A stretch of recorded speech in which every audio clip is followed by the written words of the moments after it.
Johnny Murphy is before us in the weather studio this evening. More clear skies overhead today. I'd imagine there'll be some beautiful stars in the west of Ireland tonight. Is that right, Jerry? Well, almost, not exactly. What we have at the moment is, if you look to the west, under clear skies in the early part of the night these nights, you'll see a very bright, large star, and that's actually the planet Venus, our nearest planet in the solar system. Now, the reason it actually looks like a star is the planet Venus is surrounded by very thick clouds which reflect much of the sunlight, and that makes it appear very bright. So it often appears as a very bright star, and it's really at its brightest at the moment. So you need clear skies, and you need to look to the west. But the best conditions for those at the moment will actually be in the east of the country. It's fascinating that we can see Venus, but by the naked eye, how would you, its brightness, how would you compare it to, say, the evening stars we'd all kind of know to look to in the sky, Jerry? Well, it is very bright. If you look on these nights, it is the biggest star in the sky, and it's very clear and very, very bright. It is very clear in the sky on these nights, and really for about 4 hours after the sun sets, with the longest period further to the north and the shortest period further to the south. But it's very visible and very clear as long as the sky is clear. Thanks, Jerry, for that. That's the way to do it. Brilliant. So, what's the weather forecast like? Right, well, talking about those clear skies, tonight for parts of the country will not be as clear as recent nights. You can see on the satellite sequence through today, the clearest of the conditions is here in Leinster and East Munster, and indeed they'll give the best opportunities for seeing that star, Venus, the planet Venus, as we go through tonight. You can see a good deal of cloud as well over much of the west and north of the country as this front hovers close to the west coast. Now, in recent days and at the moment, high pressure is dominating the weather over much of Europe, keeping the weather systems out to the west, but this system is on the edge of that, and it's affecting parts of the west and north of the country, and will all the time bring the risk of some patchy drizzle to the west and north as we go through tomorrow, Tuesday, Wednesday, mainly dry then on Thursday. But any rainfall amounts will be small, and the best of the sunshine will be in the east and south of the country. So then if we take a look at the weather so far today, you can see a fair amount of cloud to the west and north, and all the time good sunshine in the southeast. And really that's going to continue as we go through this evening and on through tonight as well. So for people who want to have a good look out to the west and view the planet Venus in the night sky in the early part of the night, certainly Leinster, East Munster will give you the best opportunities. It will be that bit cloudier to the west and north with some patchy drizzle, but amounts fairly small, and we'll see temperatures dropping to between 3 and 7 degrees. Now the winds are coming from a southerly direction. They're mostly moderate at present, but they will tend to freshen, giving us a fairly blustery day for tomorrow, Tuesday, with those winds even touching gale force at sea off the northwest coast. And for tomorrow itself, a very similar to today, a mainly dry day in store with the best of the sunshine over Leinster, East Munster, all the time that bit more cloud in West Munster, Connacht, Ulster, with a little patchy drizzle, but amounts will be small, and we'll see highest temperatures between 10 and 14 degrees. But again, if you're out and about in the mainly dry weather, do adhere to all the measures on social distancing. Back to you. Jerry, thanks so much. Thank you very much. Sorry, you'll have to look out towards the west now tonight. The star in the west might be myself.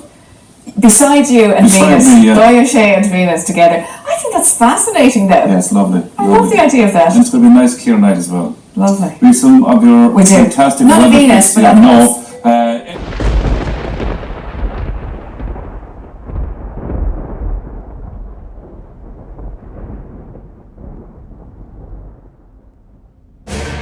It is Niall Boylan with you right through to 2 o'clock this afternoon. There's a kind of eerie level of normality to the way life has changed, isn't there? I came in today and it was strange to see so little traffic on the road. Still a fair bit of traffic, by the way. I came in on the M1 there, and there's still a fair bit of traffic on the roads, but obviously nothing compared to what it was.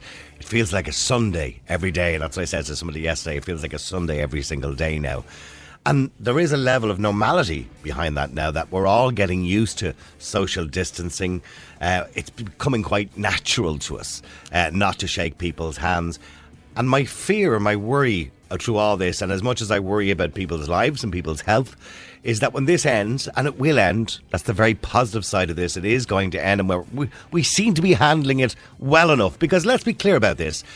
we'll give out about government, we'll give out to ministers on a daily basis, we'll give out about decisions that are made, but it's a learning curve. You know, this is something that's completely unprecedented, uncharted, and every day the rules are changing. Every day, you know, the different kind of policies that the government are making or the different payments they're making are changing as they realise that's not enough, or maybe that's too much, or we need, because they've never done this before. So to be fair to them, we're going to give out about them. I'll get angry about them now and again, but that's their job. They're obviously at the helm. You know, they have to make these decisions. They'll make the wrong decisions now and again, and they'll make the right decisions now and again. And it's a learning curve for everybody. So let's all get through this together. And we will, as a country, get through this together. And as a world, we'll get through this together. And hopefully this time next year, we'll be back talking about mundane stuff. Which, to be honest with you, I kind of miss the mundane stuff. We'll talk a bit more about mundane stuff later on. But there are new measures and a raft of new measures, as you heard yesterday, new restrictions on how we go about our daily lives. And they've been announced in the kind of battle against COVID-19 has been stepped up. Physical distancing restrictions remain in place. People should stay at home as much as possible, work from home if they can, if humanly possible, and only leave the house to go to work if there is no alternative. Only go to the shops for essential supplies, for medical or dental appointments, or to care for others, or to take physical exercise. In other words, don't be dropping around to your neighbour for a cup of coffee in the morning. Don't be doing stuff like that, you know, just for the moment. We're asking you to make a lot of sacrifices. Social events and gatherings was 500 people. Now it's limited to 4 unless they're members of your family. Non-essential indoor visits to other people's homes should be avoided. Social gatherings of individuals outdoors should be no more than 4 people. In other words, no football practice. And I've seen a lot of that going on at the moment. No rugby practice. No all hanging out together. I see groups of young people.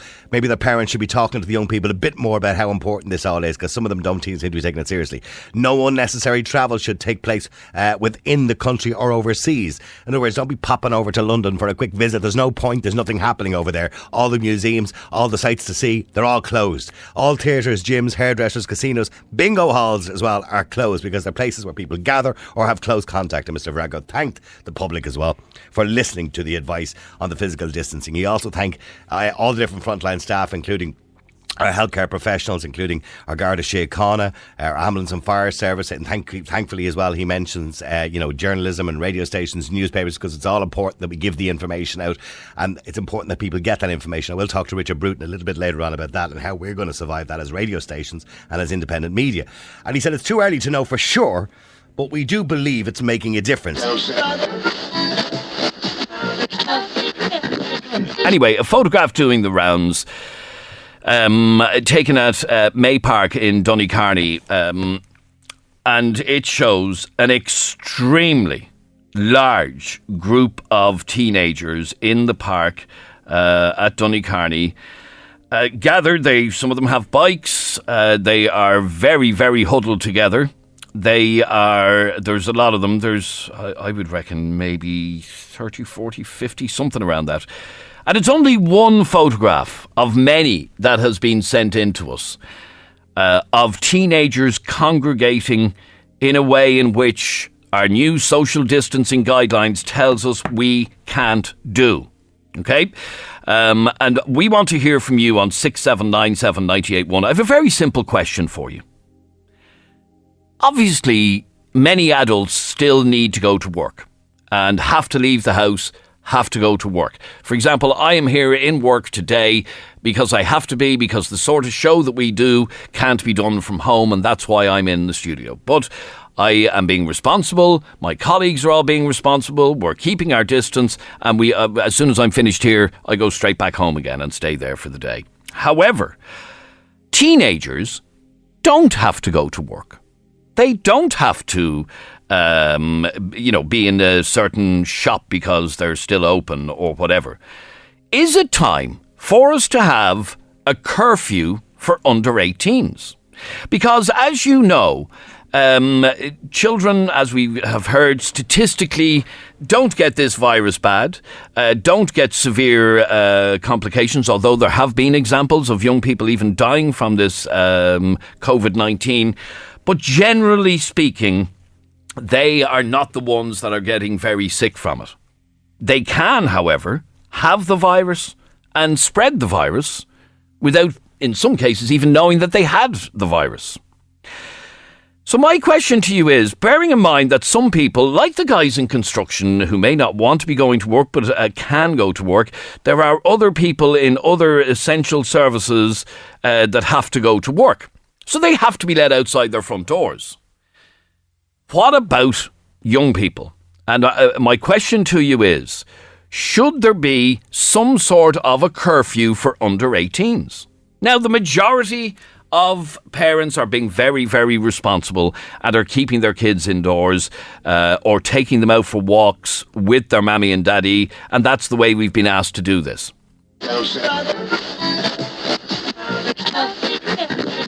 Breda, good afternoon. Afternoon, Joe. An airline cabin crew, what happened? I was informed on the 17th of March that I had been in contact with somebody on a flight on the 7th of March that had tested positive for the coronavirus. Okay. I was told that I would be tested either the Wednesday or Thursday of last week. I had rang the HSE Lifeline Thursday, Friday, rang them again on Monday gone, and last week they were telling me, oh yeah, you have to wait your time. It can take whatever 4 or 5 days. When I rang on Monday, I was told I had to go back through my doctor.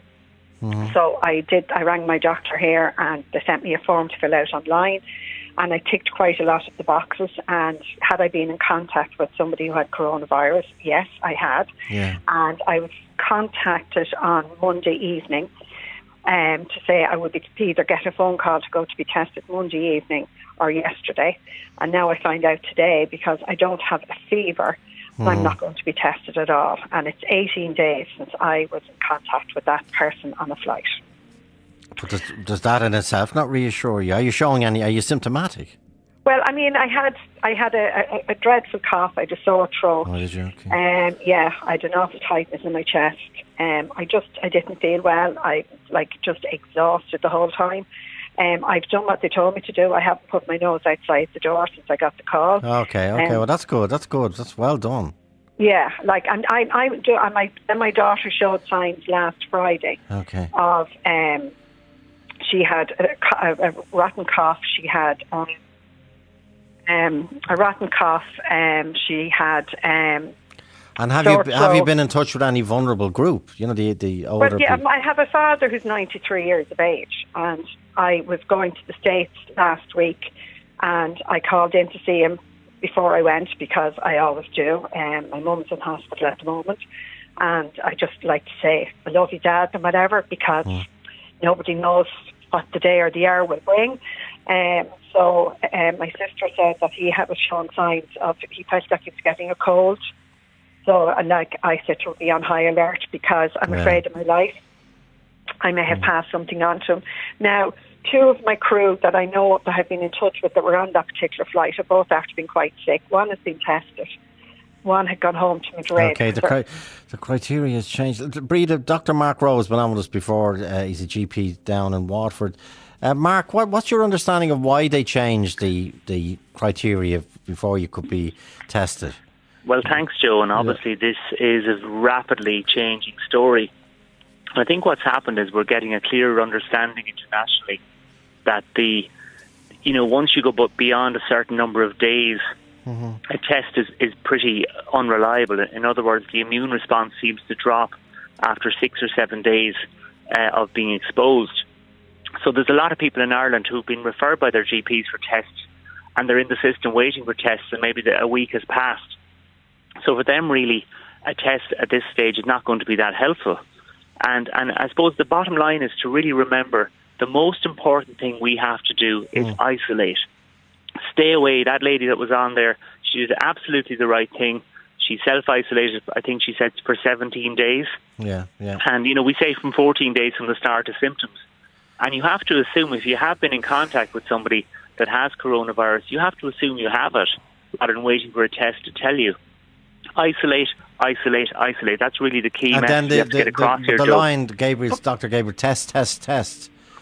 You're saying now they're deciding to test people who are at the higher end of probability. Yeah, so people, as you said, fever plus respiratory symptoms, or people that have been with a definite case. Okay. Doctor, can I ask you a question? I'm in a cabin with somebody for whatever number of hours that has confirmed with the COVID-19.